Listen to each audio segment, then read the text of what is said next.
Here we are with another episode of Scrolling to Death. Today I am joined by the teenage brain woman, Nicola Morgan. Hi, Nicola. Thank you for joining me. Hello. Hi. So Nicola is an internationally acclaimed author with over 100 books. That is crazy.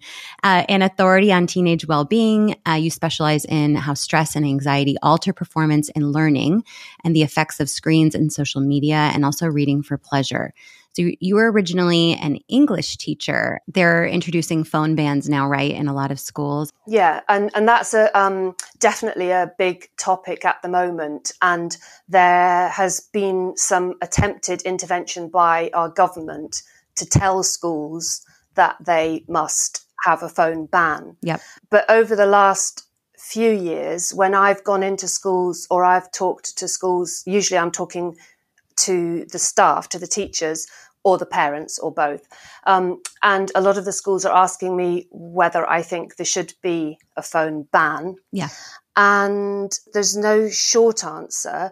But what I start by saying is that ideally we wouldn't ban, because when we ban, we set up more of a desire, particularly for teenagers rather than younger children. And I'm mostly dealing with teenagers and parents and teachers of teenagers. Mm-hmm. And if you ban something to a teenager, that can make it more attractive. And also the teenagers see adults using phones, and they don't understand, and they rightly don't understand, why adults should be able to do a whole load of bad stuff with phones, right. But they're not allowed to. So for me, banning is the easy option, and I totally get why schools would do it. And I'm not against schools doing it, but the ideal situation is that we don't ban, that we create some restrictions, certainly. So, for example, we might say, we're not going to have phones in class, or we're not going to have phones out in class, or we're going to have phones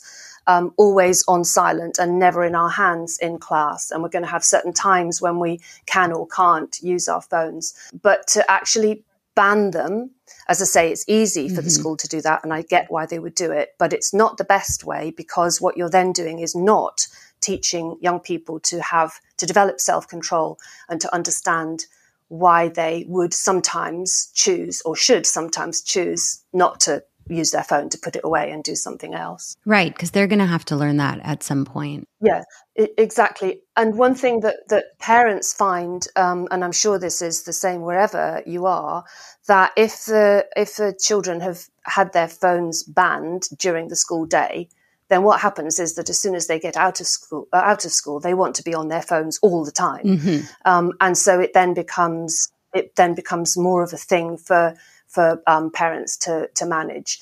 So the ideal would be that we, whether we're a school or we're a family, that we try to educate and to encourage the young people and ourselves to have very healthy behaviors with our phones, which involves us sometimes choosing to put our phone away and not to have it in front of us, and sometimes allowing ourselves to use it, because there are also a whole load of benefits to what we can do on our phones. Absolutely. And finding that balance is really interesting. A new school district in Florida banned phones entirely, so they cannot be seen. The kids can have them in their backpacks, but if they are out at any time, even breaks, lunch, anything, they get taken away for the rest of the day.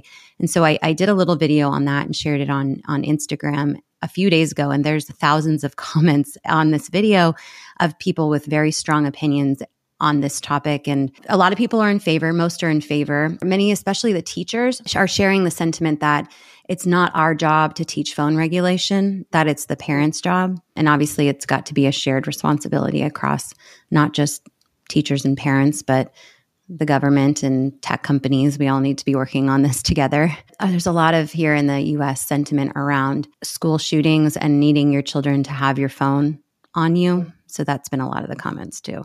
Yeah, and also when a phone is taken away from a young person at school because they've contravened whatever the rules in that school are, that sets up some quite practical problems for the school as well, and it distracts the student. So if you're in the middle of a lesson, right, and suddenly a student has got their phone out, and suddenly the teacher has to intervene and take the phone off them, and there's some conversation around it. Oh, please, miss, don't take it off me, or I won't do it again. And all of this stuff just interrupts the whatever was happening in the class. And then, where do you put the phone?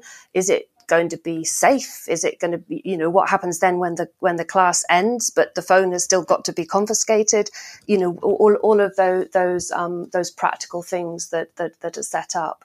It's very difficult for schools. There are no easy answers. But I mean, the other thing to think about is that this is not just a problem for young people in schools. Our phones are going to be with us, for the indefinite future, and how those phones might change into something else that's embedded in our skin or whatever in the next 10 or 15 or 20 years. We don't know, but right. We humans are not going to be giving up our phones.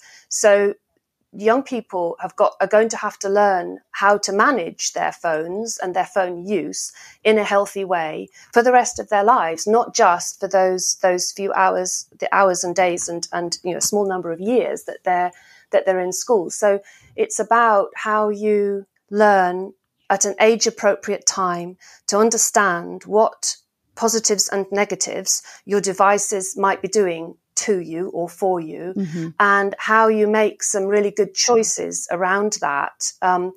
I've heard many times, and I know you have as well, because I know you've talked to people who've said this, but people comparing a phone to drugs or alcohol, and cocaine is specifically mentioned. And although I absolutely agree that addiction and addictive are the right words to use about our devices, I don't think it's helpful to compare it to drugs and alcohol. I think it's much more helpful and useful to compare it to sugar.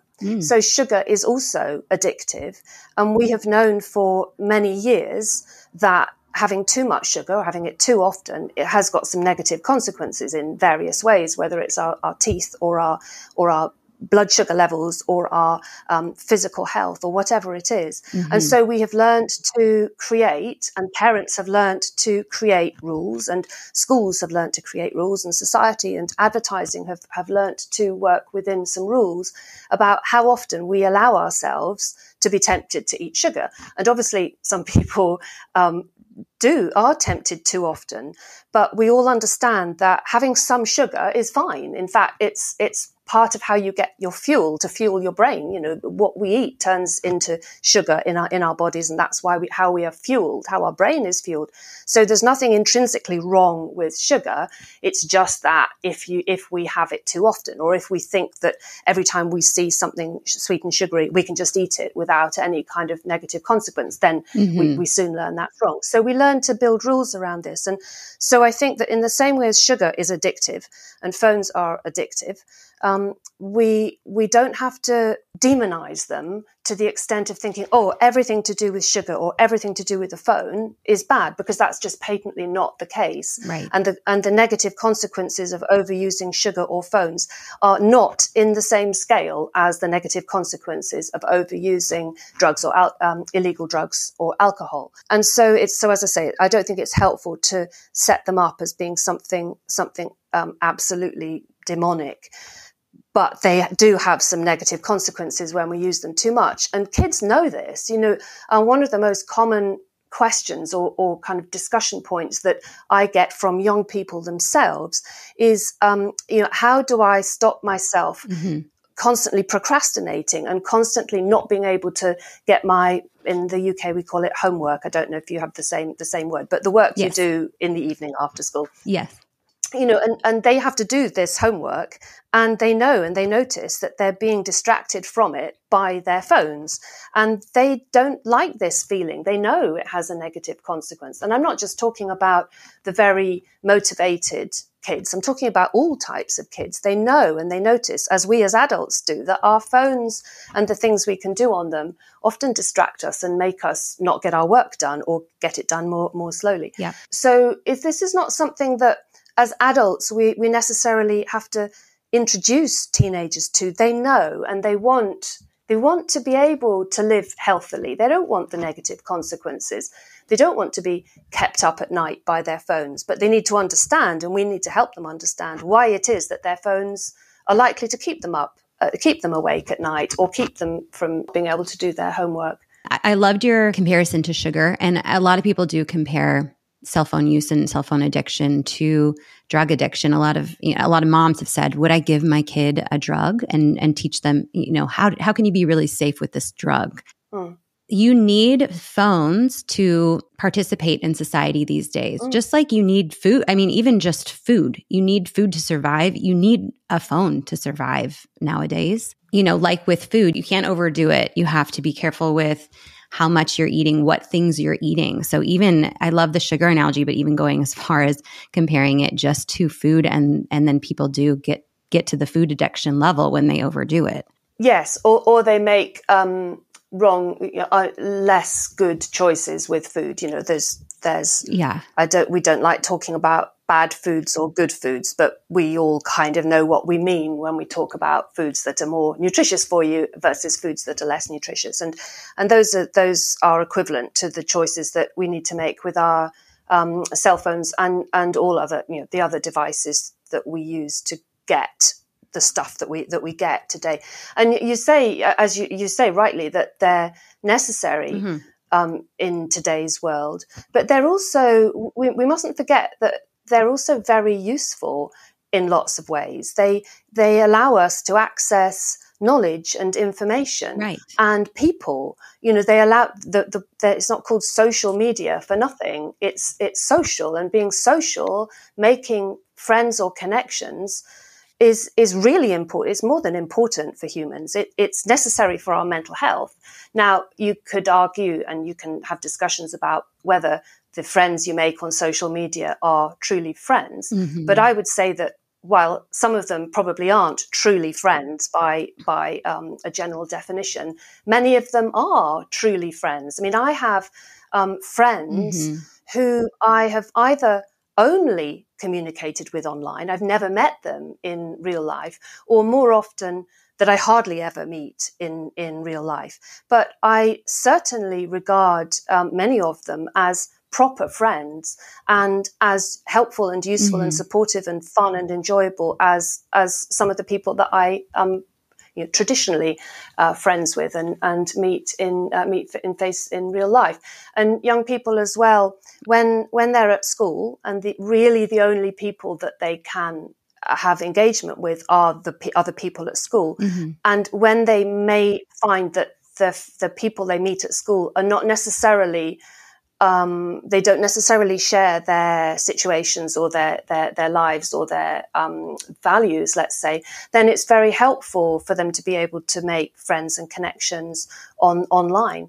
There are just so many ways that our devices are useful and positive and worthwhile things to do. An elderly relative of mine was often saying in a very negative voice, oh, young people, they're always on their phones. But sometimes those young people that you see on their phones are reading a book, right, or reading the news.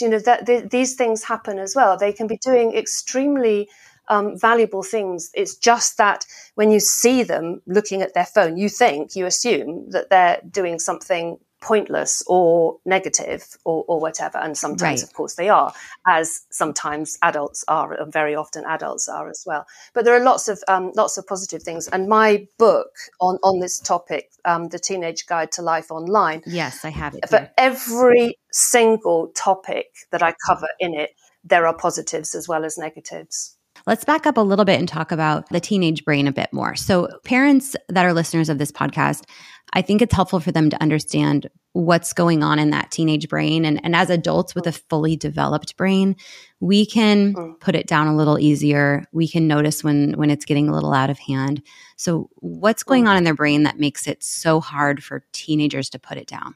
So when we say, before I answer that properly, when we say teenage, let's be clear that we don't actually mean teen. We don't literally mean 13 to 19. Okay. We actually mean something more like 11 to right through into the mid-20s. Great. So biologically, and in terms of brain changes as well as body changes, but we're talking about brain changes here, those changes start happening around about the age of 11, and it can be a little bit earlier. And typically, as with any developmental stage, it is on average girls that reach that stage a little bit earlier on average than boys. Mm-hmm. So it can be starting from as young as around 10, or certainly by 11 or 12.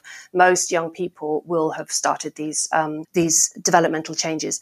And I think the best way for parents and teachers to properly understand what's going on in the brain during this whole stage, quite a long stage, more than 10 years, is to think of it in terms of a stage of separation. So it's a biological drive for that individual human, to separate slowly from the protection of their adults. So originally, their parents or carers who from birth have necessarily protected them. And when they were small babies, complete protection. So complete dependence on the adult carers that you had.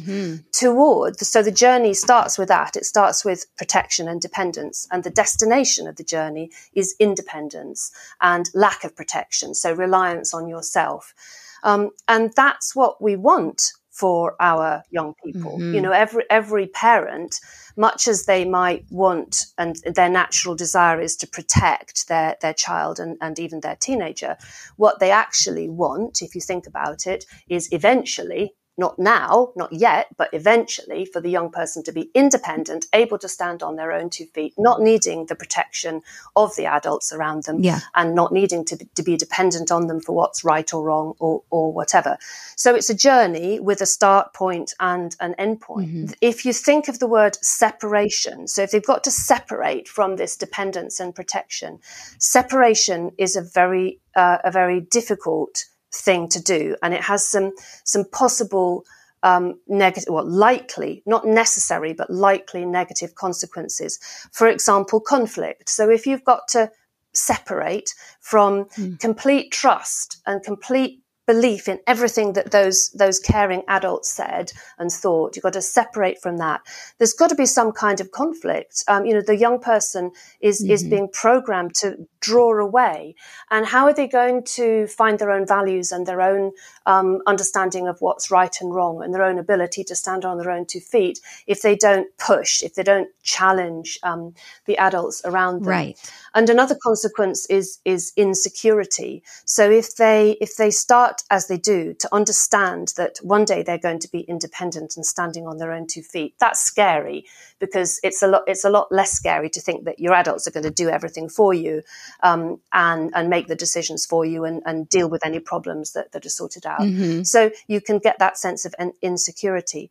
And as the young person breaks away from their complete dependence on the adults that cared for them, because humans are inherently and necessarily social creatures, and I mentioned that just now as well, they're biologically programmed to make other strong connections, so other friendships. So as they break away from having their adults to rely on, they've got to have other people to rely on. So the social piece for teenagers is an incredibly powerful drive. They have got to make strong friendships and strong connections with their peers, with the people of their age group, the people around them. And all of us, whatever age we are, we make connections and friendships by, to an extent, doing what the people around us do and what they want, fitting in. Right. We do it by conforming and fitting in. And adults do this as well. It's been shown when you go to live in a new place or you go to a new workplace, to some extent, you adapt your behaviors. You even actually adapt your language. You very often start to speak differently. You speak as the people around you are speaking. And you try to conform. You're not necessarily doing it consciously, although sometimes you do find yourself doing it consciously. But usually it's not. It's unconscious, and unconscious conformity, not necessarily complete conformity, but you've got to fit in enough for the people around you to accept you and to give you status in the group and give you the support. And so that It's a long way of saying that if you think about adolescence as separation and a big part of that as their need to fit in and conform. And if you see how the cell phone particularly is a fantastic tool for that, because it allows them to do a whole load of things, to engage with whatever celebrities their friends are following, whatever music their friends like, whatever fashions, whatever ways of talking. The way that young people talk nowadays is different from how it was, let's say, 15 or 20 years ago. And that's actually nothing new. There have always been ways that adolescents talk.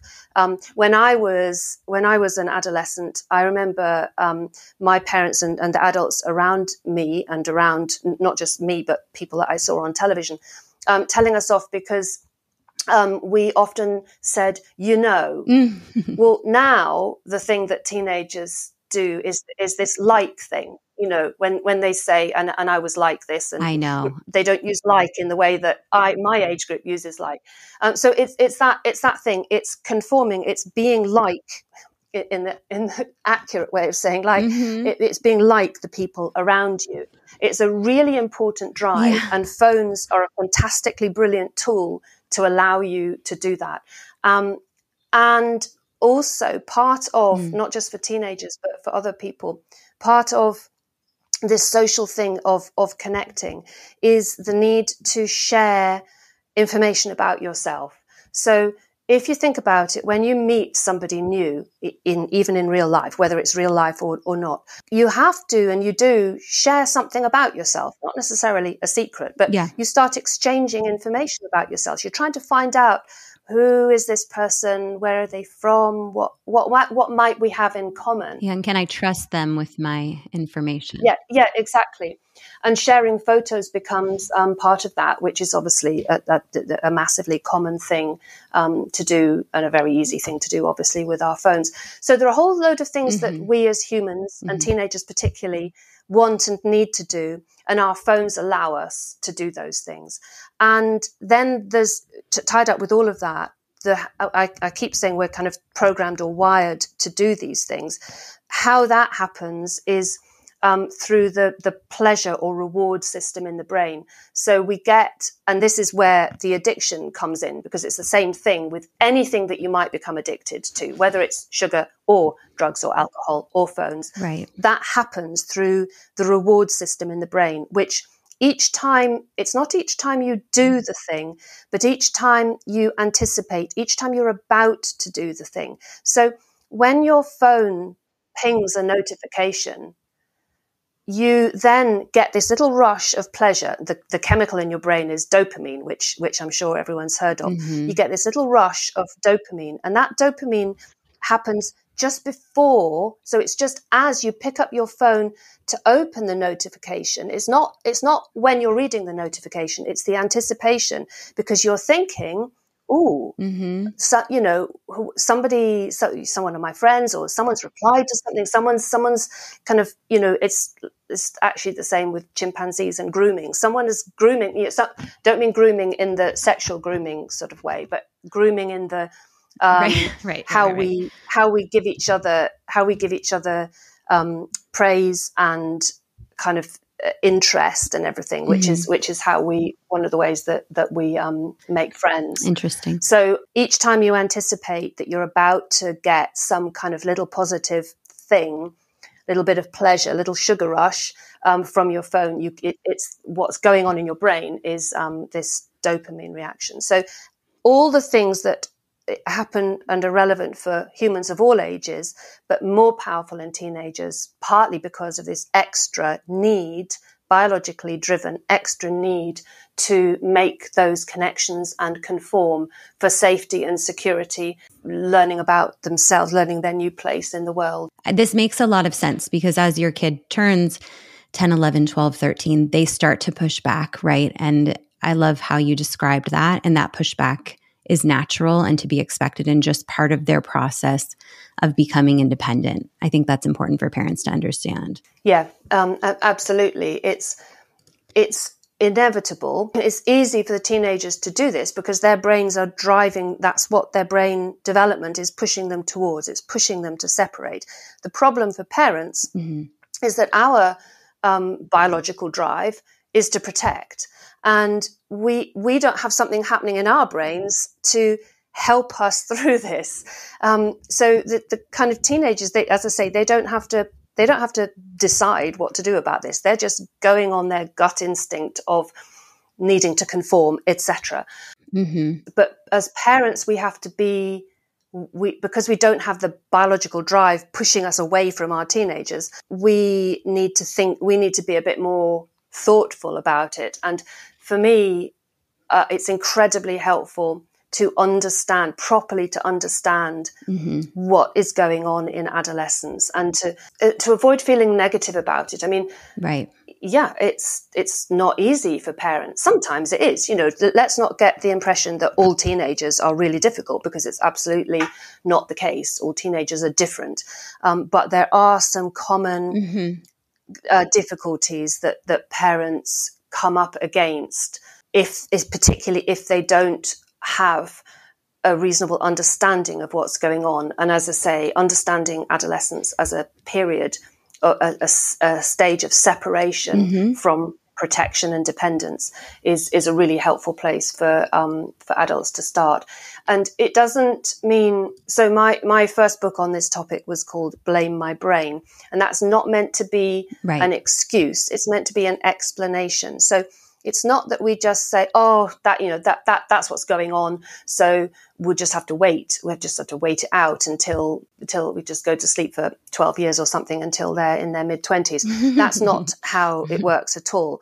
What happens for me is that once we as adults understand, then we can start to firstly row back the emotion. We don't have to get so the reactions uptight and so angry and so worried as well. It often is really worrying being a parent, because you start to think, if they can't control themselves, or they keep taking these risks with their friends, or they can't do this and they can't do that, how are they going to get on in life? And it's very easy to get terribly worried. So if we understand that this is a developmental stage, the clue is in the word stage. It's not going to be permanent. It's a way of getting from A to B, and it's the B, the destination, is really important. The independence. Then we can step down that level of distress that we often feel, and also step down the level of blame of them, and also sometimes blame of ourselves. We don't have to think, oh, we're doing a terrible job.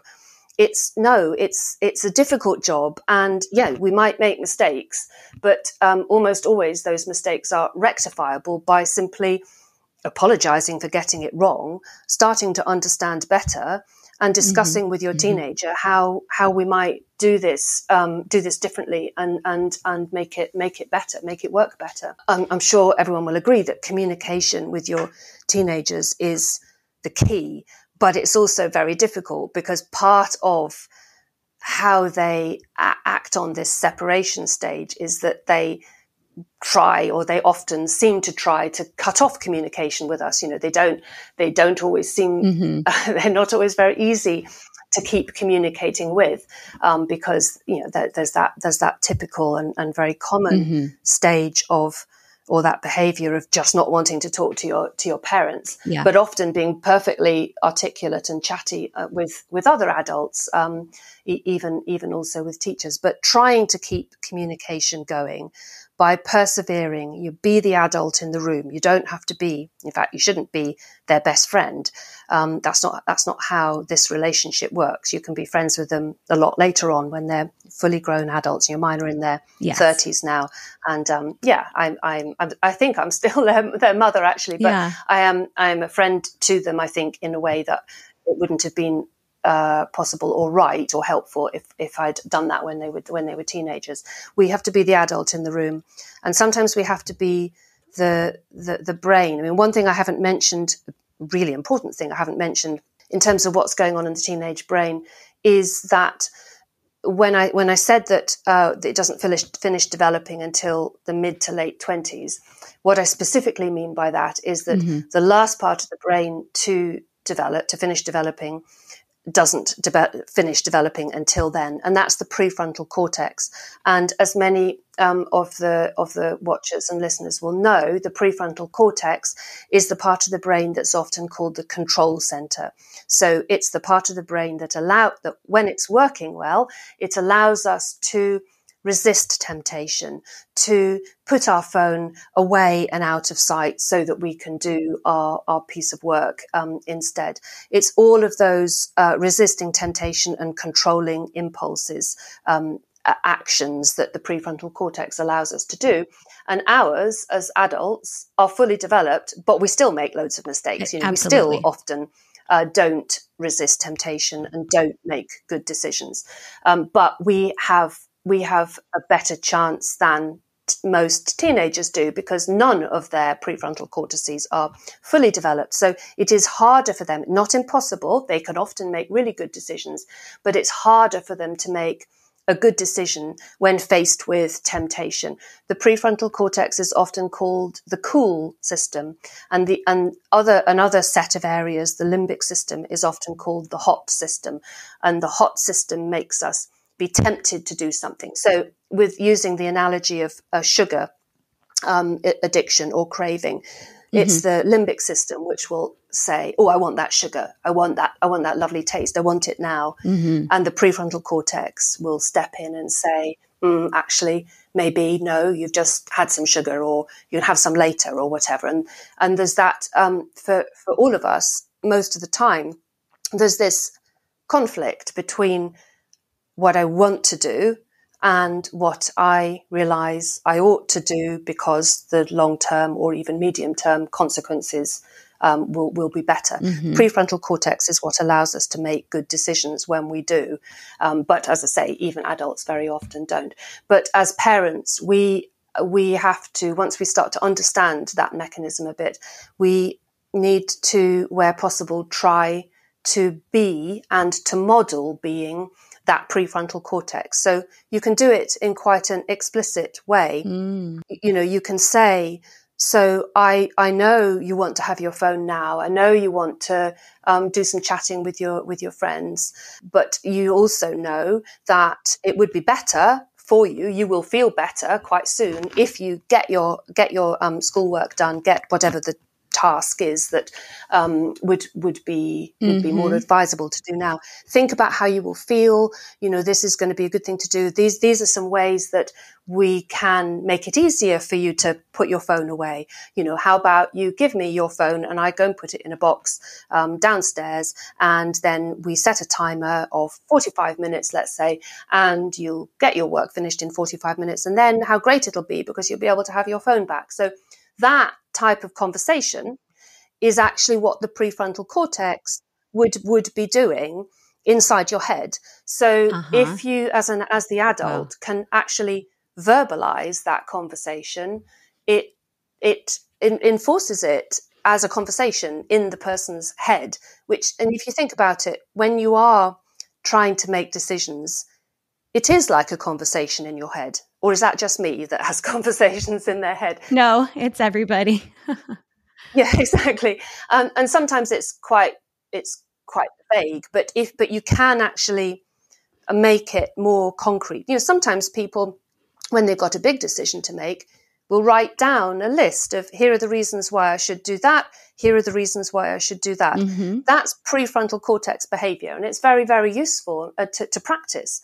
And so that's what I meant when I said that Blame My Brain as a title for a book is not an excuse. It's an explanation that then allows you to be empowered to start to use your brain better. And our brains develop by us practicing things. You develop the skill for reading, for kicking a football, whatever it is, you develop every single skill by doing it, by practicing it, including the skills of making good decisions. And resisting temptation is a little bit different because you've got to keep at it, and you've got to keep reminding yourself of why you wouldn't want to use your phone all the time or eat chocolate all the time or whatever.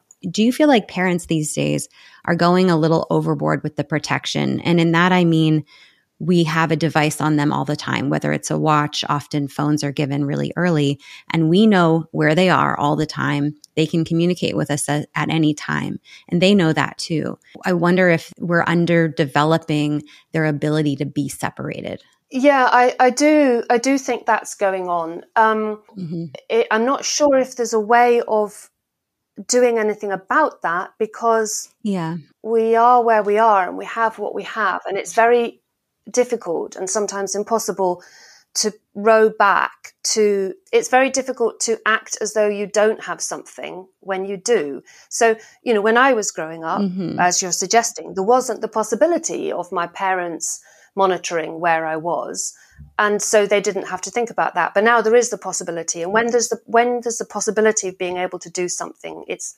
really very difficult to expect parents not to do it.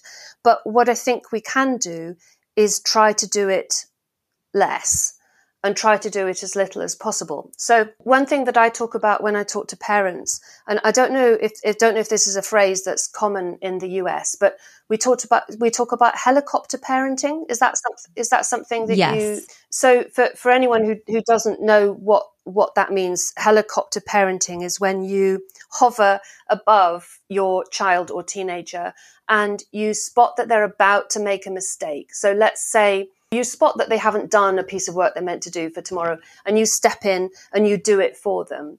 And then they don't, so they don't mess up, because you don't want them to get into trouble. You don't want them to fail their test, etc. You don't want them to mess up in any way or have a problem. And so you step in and do it for them.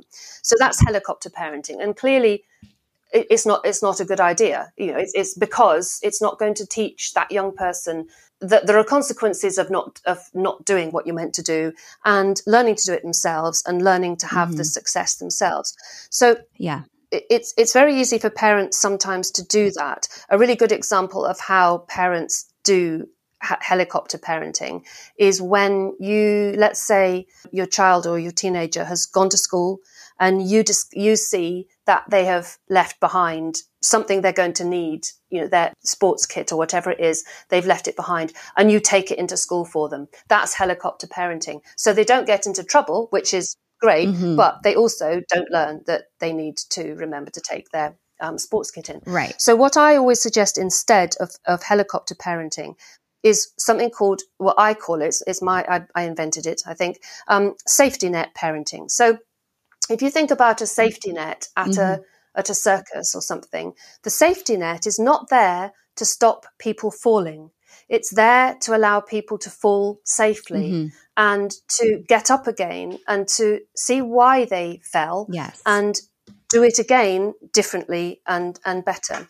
So we need, as parents, to, as often as possible, allow the young person. You can warn them about something. You can tell them they shouldn't do something because of whatever. But then if they need to be able to do it and make the mistake themselves and learn from that mistake. And one of the things that we have to do as parents to allow that to happen is not to make failure a massive deal. So, for example, if they fail a test at school, that's not the end of the world. And we mustn't make it seem as though we're going to be incredibly cross with them for doing that. And there's going to be, if you fail your test, there's going to be, this sanction or this punishment, or it's going to feel awful. It needs to be, if you fail the test, that's on you. I'm not going to give you a massive row afterwards. I'm not going to, there's not going to be any punishments from me. If you fail the test, the downside, the consequence of that is you're going to feel bad. You're going to feel dreadful.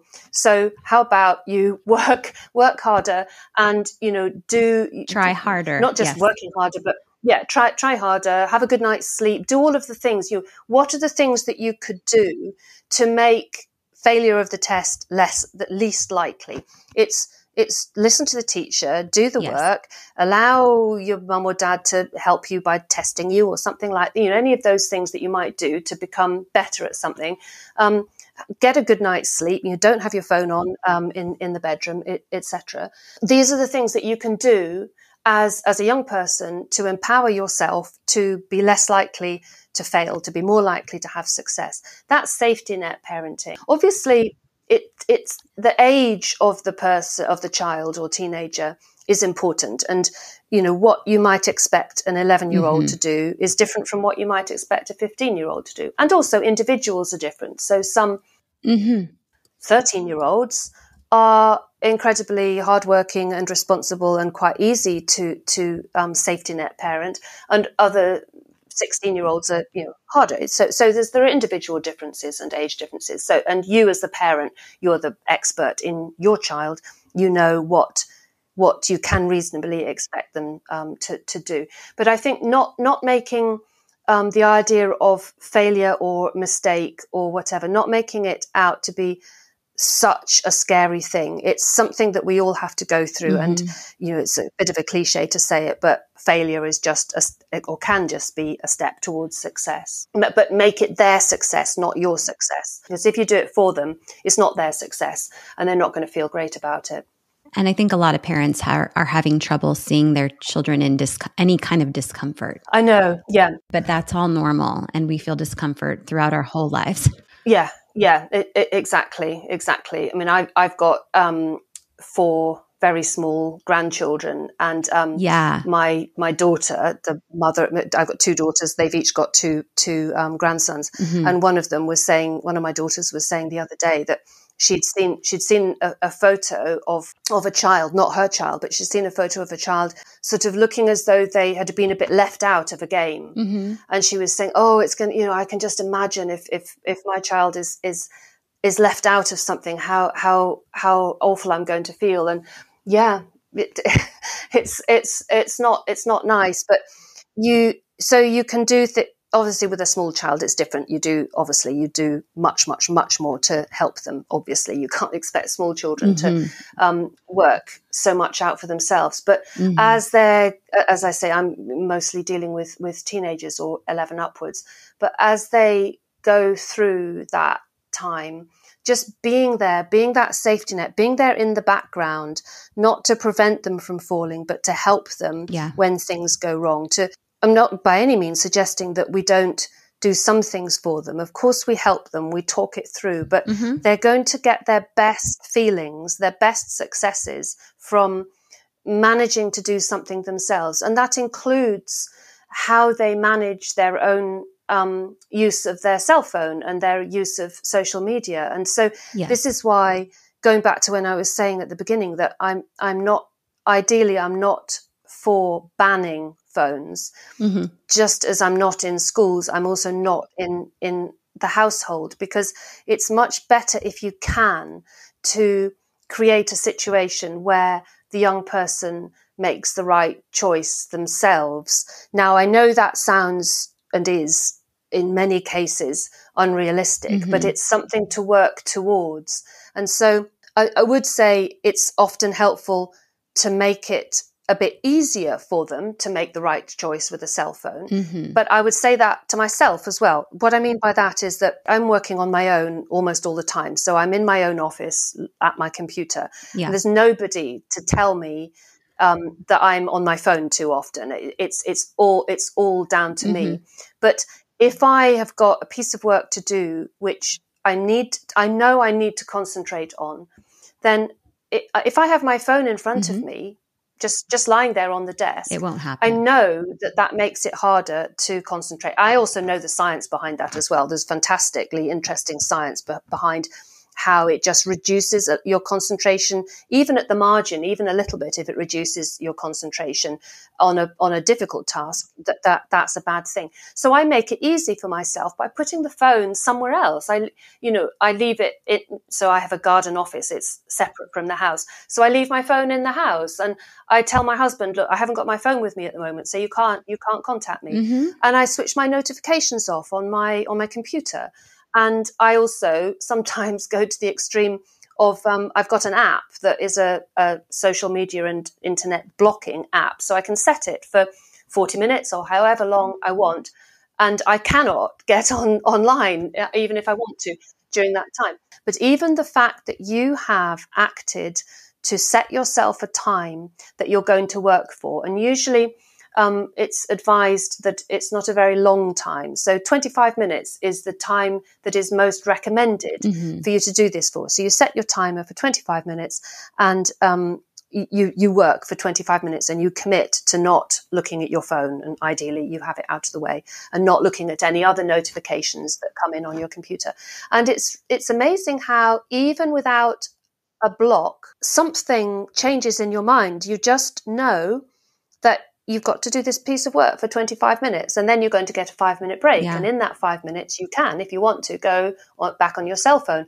But the weird thing is that usually you don't want to, because you have got so much pleasure out of actually focusing on a task and getting it done for 25 minutes that you just carry on. As I say, I would make it easier for myself by doing things like that. And in the same way, you can make it easier for your teenager to, let's say, not go on their cell phone for 40 minutes while they do their homework, by not taking it from them, but suggesting that they give it to you, or suggesting that they put it in it is really best not to be able to see the cell phone. So even if they put it in a drawer in their room, but ideally somewhere, like take it downstairs and put it in the kitchen or something like that, they obviously have to be able to trust that you and any other members of your household are not going to open the phone. You know, they've got to be able. They've either got to be able to trust you about that, or they've got to turn it off and lock it so that you can't open it, because that you can't abuse that trust. But my point is that even though you're trying to get them to do things for themselves and make good decisions themselves, which is good safety net parenting, it's also completely valid to make it a bit easier by doing the same sort of things you would, if you're being sensible, do for yourself by taking your phone out of the room. So make it easier for them by helping them put their phone in a different place. So it's not that you're expecting them to do everything for themselves, because it's perfectly reasonable and helpful to try to do things that make life easier and make good decisions easier. Absolutely. And teaching them those habits now, when they're young, because that applies at any phase. I mean, even my husband has struggles with some ADHD, and he has trouble just focusing on one task. So I love that. Yeah. Timer option and putting the phone somewhere where you cannot see it. I love all of that. Even small things that we can do can be really helpful. So, for example, I will sometimes put a little sticky piece of paper, a little Post-it note on the top of my computer screen that says, it gives me an end time and says, finish this piece of work before you do such and such, and then you can have a reward. And the reward might be, I don't know, being able to go and sit in the garden for 10 minutes or something like that. So just little things, just tiny acts like writing down your intention can be really helpful. There's also another very, very useful, very simple set of strategies called if-then. So what these do is that you identify what is the trigger, what is the likely thing that makes me pick up my phone when I shouldn't. So you say to yourself, if that happens, so if I get this temptation to pick up my phone when I'm trying to do a piece of work, then I will. And you insert some really simple positive action. And the most common one, the one that I use, that I find really useful, is I will take a sip, a mouthful of water. I'll drink from my water bottle. It sounds mad that something so simple breaks that moment. So I did a no phone day. So I tested out just not touching my phone all day and see how I felt. And I did notice that I drank more water was one of my takeaways, because I needed to sort of reach for something, and it was my water bottle. Yeah. And taking a drink of water is obviously really good for you, but it's also very pleasant, Right. So you get some people might argue, but it's not as pleasant as getting a lovely notification on my phone. But it's more pleasant than picking up your phone and finding there's no notification on it, because that's really demoralizing and negative. So the pleasure, this little tiny bit of innocent pleasure that you get from taking a drink of water, it's actually really powerful. But I'm old and it's taken me a long time to learn these things. We're talking about teenagers. We need to help them know these things. I talk about this stuff so often that I forget that other adults don't know this stuff or haven't thought of this stuff. None of it is complicated. But if you haven't thought about it, then why would you know it? So we need firstly to understand these things ourselves, think them through, but most importantly, we need to talk them through with our teenagers. Yes. Because if we just say you can't use your phone, you can't use your cell phone for whatever amount of time, or it's really dangerous, or whatever negative thing, without any evidence or reason to back that up. Yeah, they need the why. All you're doing is just being that boring adult who's making a rule that is just meant to make my life a bit more unattractive or unappealing. So we need to discuss it with them, and help them understand, help them recognize what the negatives are of doing certain things with our phones, or using them too much, or using them at the wrong time, and what the benefits are of sometimes making the decision to do something else, sometimes making the decision to put our phones away and have a face-to-face conversation with somebody. I strongly recommend that parents make some rules, even though I said I don't want to ban, that I would make some rules that we, all of us, the adults and the young people, we don't have our phones with us at the dinner at table when we're having a meal together. Absolutely. We don't have our phones with us in our bedrooms when we're getting ready for bed and when we're going to bed. Yep. And we don't have our phones with us when we're having when somebody wants to talk to us. One of the most upsetting things for a young person is when they want to say something to their parent, but the parent has their phone, or a notification pings in and the parent looks at the phone. You know what that's like when you're with a friend, yes, and they take a call or they read a message when they're talking to you. Yeah, it's rude. Really, it's crushing. And this is just happening all the time. And when an adult does it to an adult, that's one thing. But when an adult does it to their teenager, you've missed a really big opportunity to talk there. So those 3 times, when you're having a meal together, when you're in bedrooms, when it's time to go to bed, and when somebody is trying to talk to you, I would say those are the times not to have your phone. And ideally, when you're trying to do a piece of work, important work as well. What about younger kids? So all my kids are 8 and under, and I know you have the 4 grandsons under, I guess, 4 and under. Have you learned anything new about screens at these ages for those younger kids? I know as I learned more about the effects of screen time, especially in these younger age groups, I did implement stricter rules in the home around screens. For example, we pulled tablets entirely. I just didn't see the benefit, and I saw a lot of behavioral issues around that. So what are you noticing around those younger ages? Yeah, well, I think, and all parents of small children will have noticed this. I just think it's extraordinary how even the youngest babies are drawn to these devices. I mean, there's just, I actually can't explain. I can have some ideas about why a baby, I mean, I'm talking babies of, 4 months, why they're drawn to these screens. We don't know why they are, but I would suggest it's partly because it's the thing that the adults always have with them, and because it's got moving stuff on it. So humans and other animals actually, but humans are very drawn to things that move. We're programmed to be alerted by something that moves, and our cell phones do obviously have moving images on them a lot of the time.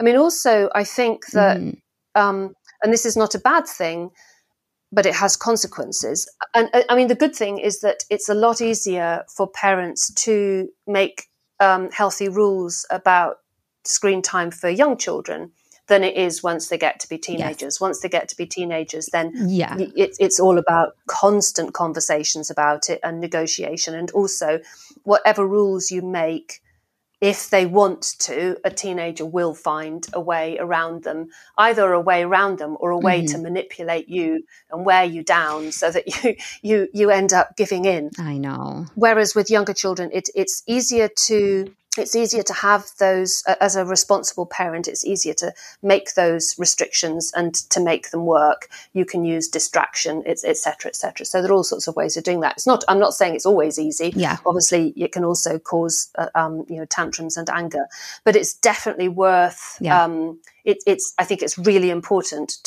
for parents to be as strong as they can on that and to restrict it, whether it's restricting it by amount of time a day, how long you decide that it is appropriate for your small child to use the phone. If taking the device away or saying, no, we've come to the end of the period that you're allowed to watch it, if that causes huge problems, then that's probably the time to make the restrictions tighter. It's probably a suggestion that this child is having a bit too much of it. That it shouldn't be the case for a child with normal healthy development. It shouldn't be the case that there's a massive tantrum every time the device is taken away.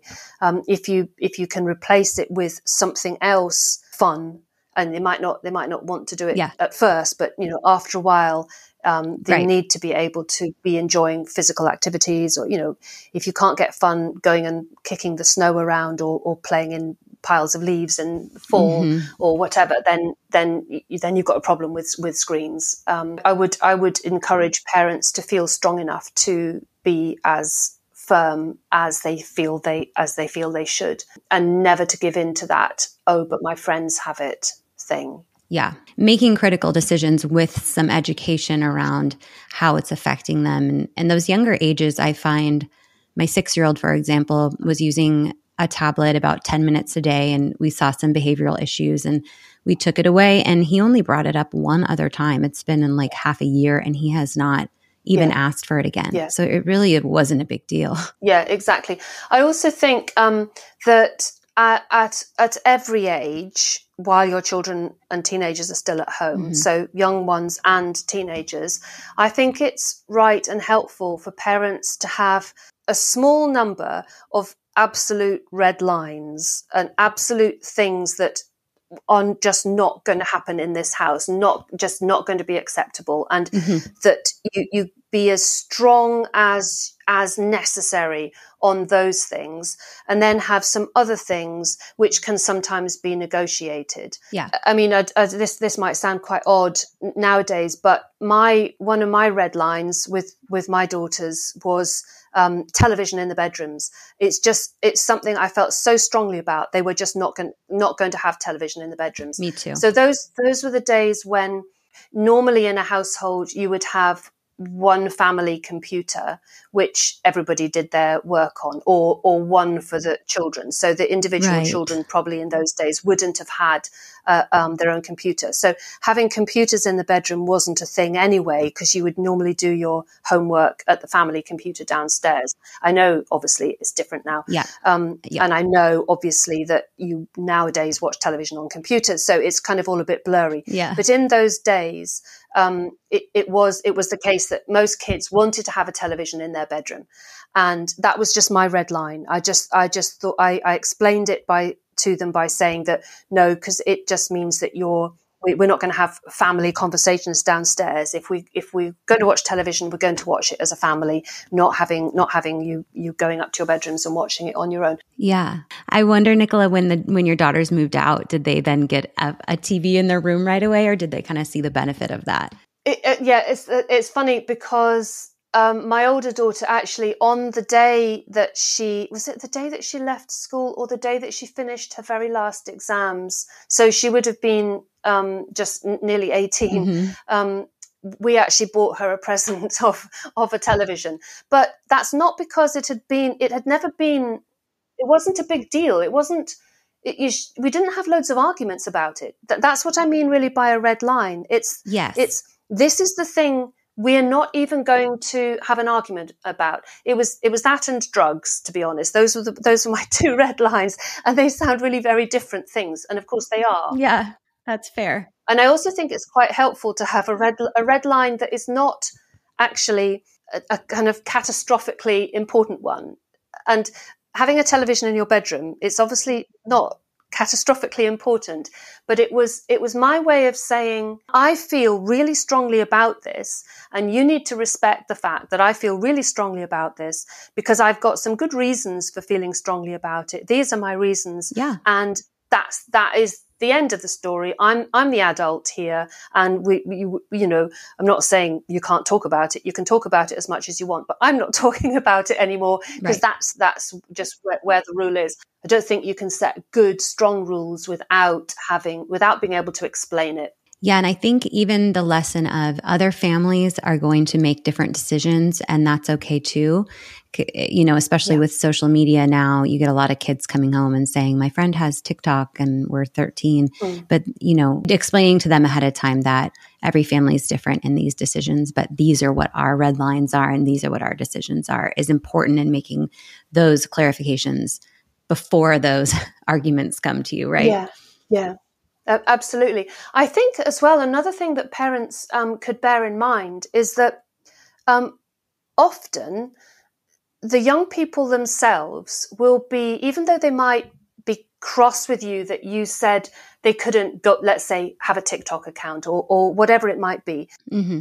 For some of those things like TikTok, which can be problematic and dangerous and cause problems for the young people, they can actually sometimes be quite relieved that their parents said, no, you can't do this. Yes. I remember one of my daughters, this happened more than once actually, but at one particular time I remember where she wanted to go to a party, and I knew, and she knew as well, that this was going to be quite a risky party. I think she would have been 13 or 14. And we knew there would be some alcohol there. We knew there would be, we lived in a city at the time, and we knew there were some things you couldn't quite control in terms of, would lots of people turn up that hadn't been invited? Right. My husband and I were worried about her going, and we knew that some other parents were worried about their daughters or sons going as well. And so we decided we were going to say no, she couldn't go. And there was quite a lot of argument about it, and she was pretty cross with us for saying we couldn't go, and she was saying, oh, but I'm my friends are going to think that I'm stupid or whatever. They're going to think you're very bossy parents. Yeah. And we said, well, no, we're just really sorry, but we're not happy with you going. We don't think we think it's too risky. And she would say, oh, but I'm not going to, nothing's going to go wrong. And we would say, no, we don't want you to go. And it turned out afterwards that she was actually relieved that we had said she couldn't go, because she didn't particularly want to go. Yeah. So I think it's quite useful for parents to know that sometimes it's easier for the young person if their parents have said, no, you can't do this. And then they can say to their friends, oh, sorry, I can't do this. My parents say I can't. And it can sometimes save a lot of trouble. Yeah. Well, and it comes down to back to the protection. They want us to protect them. That's what feels safe. Yeah. You were protecting your daughter in that case. Yeah, exactly. So they've got to push against that protection, but actually it's scary not being protected. Yes. As humans have a long period of adolescence, because we have very complicated adult lives and very complicated worlds of work and everything like that. So it takes a long time for the human adolescent to learn all of the things and the skills and the strength that they're going to need to be an independent adult. And you've kind of got to go through those learning processes. Yeah. by sometimes making mistakes. So, and again, if the parent makes a mistake, most of the time we get away with our mistakes and nothing dreadful happens. And sometimes we as parents learn from those mistakes as well. Not just sometimes, often we learn from our mistakes. Yeah. Still as adults, right? Yeah. Yeah. There was so much goodness and takeaways for parents within everything that you said. Again, I thank you so much for being here on Scrolling to Death. Let's talk about where listeners can find you and connect with you. You have a website, nicolamorgan.com, right? And you also provide blog content on Substack. So we encourage parents to check you out there. Your handle is Nicola Morgan's Brain. And is there anywhere else you want to point listeners to? Yeah, my website has a mass of information. You need to get a few cups of coffee, I think, before you go there, because you'll be on my website a long time. There's masses of stuff there. And as you said, yeah, follow me on Substack as Nicola Morgan's Brain, because that's where all my new material will go. Obviously, we've been talking about not being online so much, and I've just recommended you 2 places to go online. But so yeah, that was a bit ironic. Check out my books as well for younger children. Mostly I write for teenagers, but 10 Ways to Build a Brilliant Brain is useful for younger children. So from about, I would say, 7 or 8 to 10 years old. And you will find, in fact, a section on reading books and whether reading online is the same. And then my other main book would be Blame My Brain, which is all about the teenage brain. Yes. I would recommend those when you're not actually online. Yeah, and I enjoyed the Teenage Guide to Life Online. Yeah, I forgot about that one. I loved the takeaways in this, and it was a pretty easy read, but I think it was super relevant to what we talked about today, and understanding more about what's going on in our kids' brains and finding their way. And so I loved everything that you shared today, Nicola. Thank you for spending so much time with us. To all our listeners at Scrolling to Death, thank you for tuning in today. These conversations are so important for us to understand and start thinking more critically around these decisions and working with our children in supporting them through this journey. So Nicola, again, thank you so much for being here with us. I really appreciate all your time. Thank you so much. I really enjoyed it. Thank you. Well done for everything you're doing as well. How incredible was Nicola Morgan? Thank you guys again for listening. Give us a follow so you get an update on new episodes that come out, and I'll catch you next time.